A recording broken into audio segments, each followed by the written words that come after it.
when the Galactic Central Bank froze Earth's credit, it wasn't just a bureaucratic punishment. It was a declaration of economic war. Earth's credit is suspended. You will repay 7 trillion units. You have 72 hours. In his wood-paneled office, Treasury Secretary Michael Hayes read the ultimatum and allowed himself a small, cold smile. I'll need 72 hours to audit our records. Grant me that, Director. Use them wisely, Secretary. Within the hour, Hayes was aboard the industrial freighter Strongbox -3, its engines already warming for the jump to the Central Vault world. They never read the fine print. Good. He carried a secret 2 centuries old, a failsafe buried in the cryptographic standards that every galactic bank had adopted without question. The ship slipped into hyperspace, and the clock started ticking. 47 hours to the Vault world, and not a single soul in the galaxy suspected what was about to happen. On Earth, the credit freeze triggered a cascade. Markets crashed, protests erupted outside the Treasury, and the galactic news feeds called it the end. In the Galactic Bank lobby, alien traders stared at the unchanged frozen sign, but the damage was already spreading across the galaxy. Aboard the Strongbox -3, an aide asked Michael what they planned to do. The secretary didn't look up from his console. The audit will proceed. That is all they need to know. Resh Tor watched the Earth turmoil from his panoramic window, a cold smile forming on his pale lips. Let them suffer. It will make my victory absolute. His advisors in the conference room warned of unknown variables. He cut them off with a sharp gesture. Michael Hayes is a paper pusher. He cannot threaten us. 2 centuries of patient design, and they never looked. The Strongbox -3 tore through hyperspace, a clock ticking down to an outcome no one in the galaxy could predict. In the humming silence of the Strongbox -3, Hayes pulled up a file labeled only as Protocol 7 Delta. The cryptographic alphanumerics scrolled endlessly. Recursive transfer loop, embedded at the root of the handshake standard 200 years ago. They never patched it. The human's audit is a formality. He will find nothing because there is nothing to find. Hours later, the ship dropped out of hyperspace. Before it hung a fortified moon, the Central Vault world bristling with weapon emplacements. All that firepower, and they still don't understand the real threat. Resh Tor received the docking notification and dismissed it with a wave. His advisors exchanged uneasy glances. Let him land. The harder he tries, the deeper his humiliation. The freighter's docking clamps engaged with a deep metallic groan. Gun batteries tracked it silently, their targeting systems lit but passive. Inside, the empty cargo bays waited like hungry mouths. He had built them for this moment. The final bulkhead sealed. From the command deck, Michael Hayes watched the airlock indicator turn green. It was time. Customs inspectors swept the Strongbox -3 with handheld scanners. They found only empty bays and standard navigation logs. Nothing to raise alarm. A rotund bank official met Michael at the airlock, his multiple eyes narrowing with contempt. The official led him through the endless vault terminal, golden doors lining the walls like silent witnesses. They think I am here to grovel. That arrogance will be their undoing.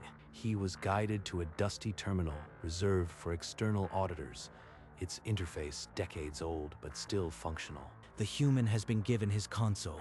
Let him run his pointless queries. We have nothing to hide. Protocol 7 Delta. Ready to execute. One command, and the galaxy's reserves will reroute. The bank officials, bored already, began to ignore the human.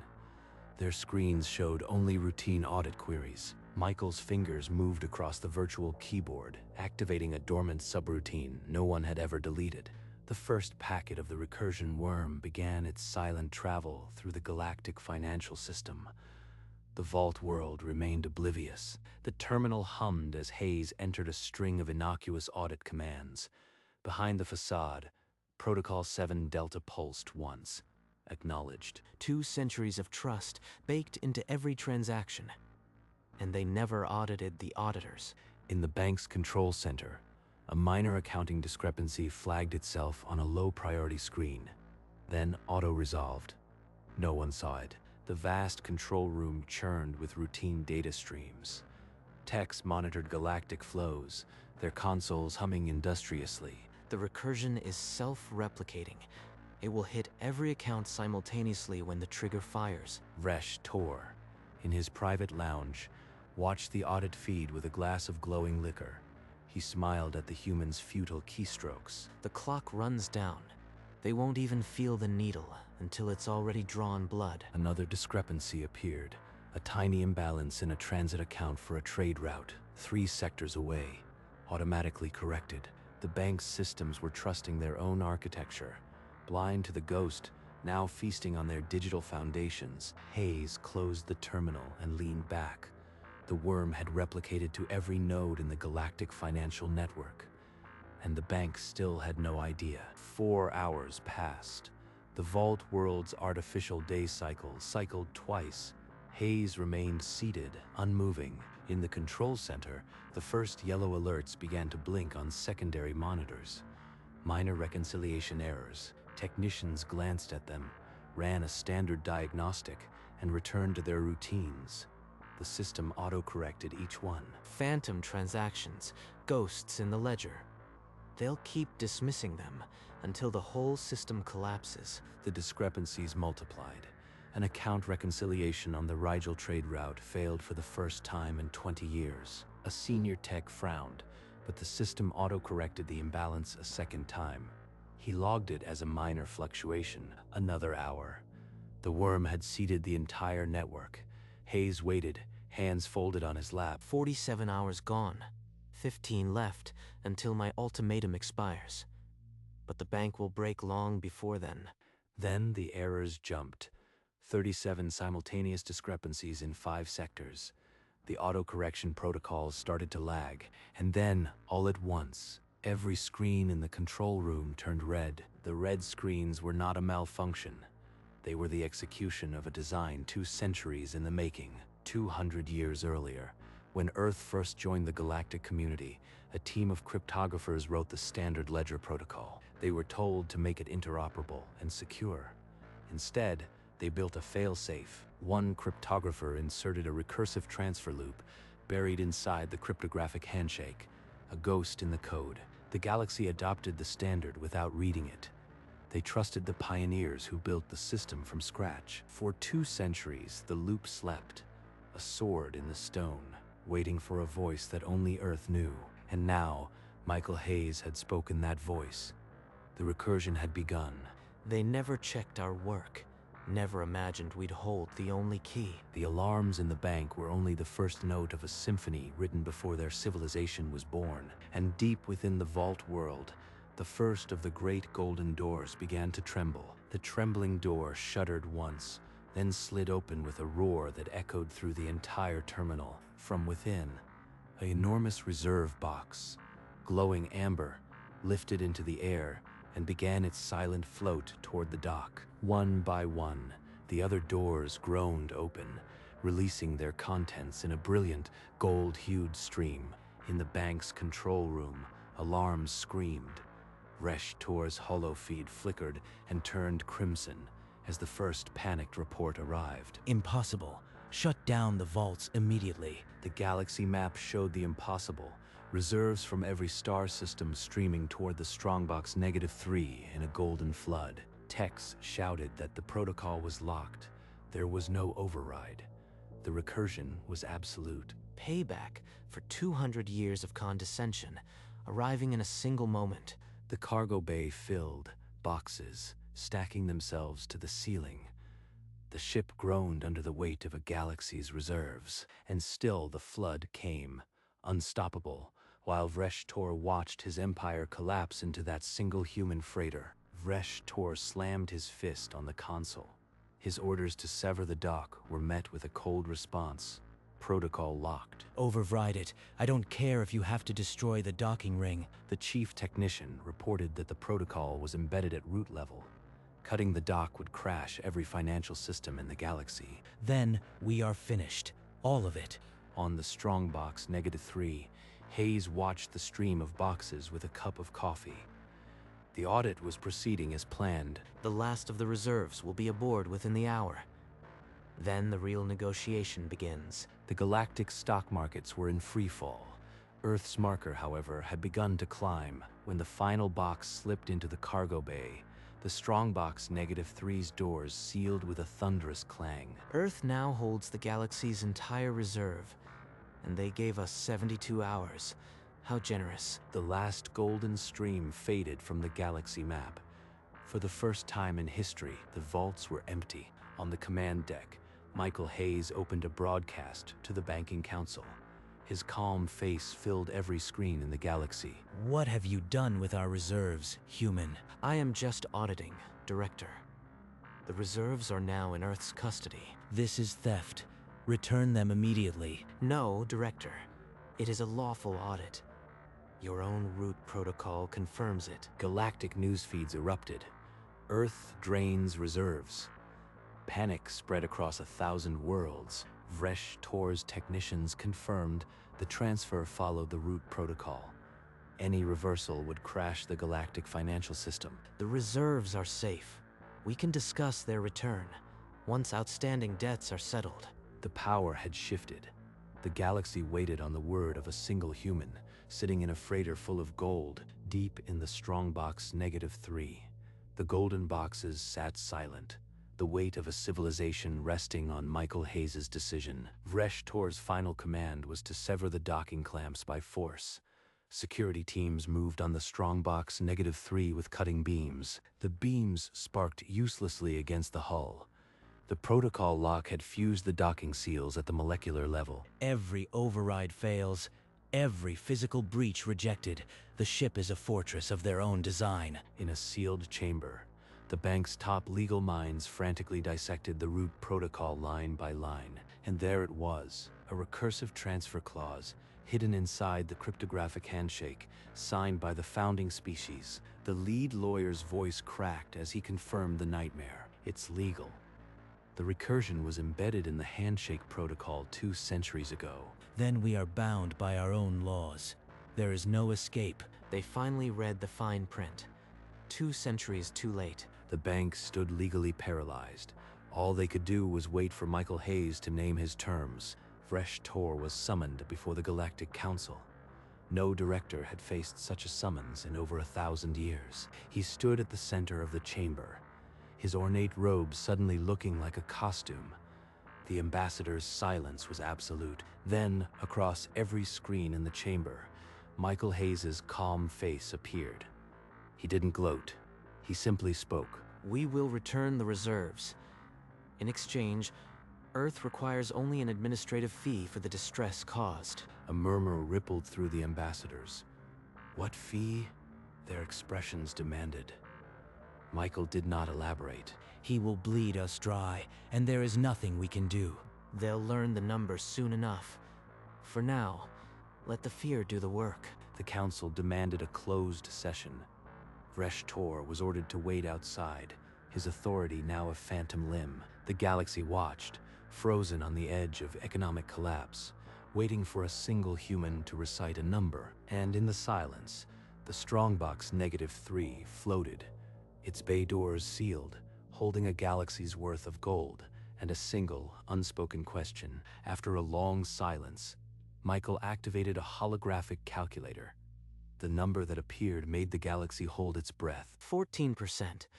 The exact amount of the original disputed debt from 2 centuries ago. Vresh Tor's face contorted. The 14% was not a random punishment. It was the principle of the forgotten trade dispute that had started everything. This is extortion. You cannot hold the entire galaxy hostage over a 2-century-old grievance. We are simply settling the original claim, Director. With interest. It's all legal, as your own lawyers confirmed. The ambassadors exchanged glances. The number was not only survivable, it was precisely the debt the bank had tried to extinguish by freezing Earth's credit. He has turned our own weapon against us. The original debt, now paid by us with interest. Michael's voice echoed across the chamber, each word a nail in the bank's coffin. The council saw the poetic justice. The same institution that froze Earth now stood to lose exactly what it had tried to steal. Now, they understand. We never forgot. And we never will. Vresh Tor's voice rose in the chamber. He threatened to declare Earth a rogue state and mobilize the galactic fleet, but the ambassadors were unmoved. War would shatter the financial system beyond repair, as the legal team had confirmed. One ambassador's voice cut through the clamor. "You would plunge us all into chaos for your pride, Director." Then what do you propose? Surrender to a primitive species and bleed 14% of our reserves. The reply was cold logic. The human protocol could only be reversed by its originator. Refusal meant collapse, not victory. The council moved to vote. One by one, hands rose, a clear majority against Vresh Tor. Vresh Tor's authority evaporated in that silent vote. The council had chosen preservation over his pride. The broadcast confirmed it. The Galactic Council accepted Michael Hayes' terms. The 14% fee would be paid. The audit is complete. We are prepared to execute the return transfer. The countdown began. Earth's credit had not only survived, it had conquered the very system that tried to break it. The Strongbox -3's bay doors hissed open.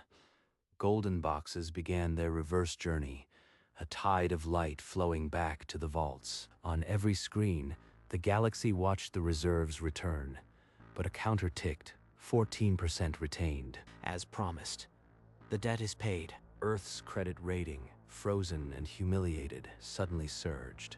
The holographic display flickered and reset to AAA. Plus, the bank's own monitors confirmed the restoration. The system was rebalancing, minus the fee. They'll never forget this, and they'll never try it again. The final box left the Strongbox -3. The vault doors sealed, but they were 14% lighter. Across the galaxy, markets stabilized. Earth's currency became the new safe haven. The transfer completed, Michael leaned back, his work done. The galaxy had a new economic center, and it was a small blue planet called Earth. As the last golden stream faded, the council's attention turned inward. Vresh Tor was summoned to the chamber one final time. No threats, no bluster could save him.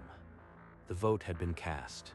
His resignation was demanded before the entire galaxy. 2 centuries of tradition ended by a single human with a calculator. He extended the ceremonial scepter, the symbol of his office, and placed it on the marble floor. 1,000 years of tradition ended with that sound. The council appointed a new director, a moderate, who rose and addressed the galaxy immediately. Earth's credit rating will be recognized as the galactic standard. We have learned a hard lesson today. Vresh Tor walked from the chamber alone.